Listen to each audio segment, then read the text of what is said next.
سلام دوستان عزیز، خوبین خوشین دوستان. امروز آمدیم آموزش فعال کردن فایل دیتا. ببینید دوستان، اسکین هم همینطوری فعال میشه و فایل های کم حجم مثل دیتا اینا هم همینطوری فعال میشه. خب بریم اول همینو براتون اوکی کنیم. ببینید اول وارد تلگرام میشه دوستان،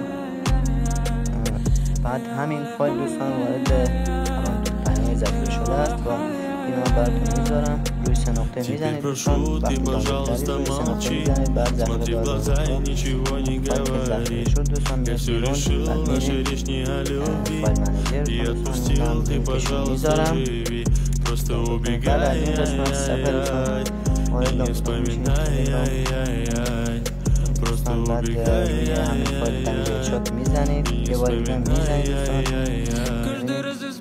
اینجا که اومدید تجهیز صفحه استفاده شد از این قسمت. بعد وارد دیتا خوبینه باشید دیتا، بعد گوشه پارتی موبایل. بعد حالا اینو عجیبه کپی میکنید دوستان، روی اون میزنید، سایدش هم میزنید و بعد دیگه الان میدهیم. بعد میکنید هیچ رو اوکی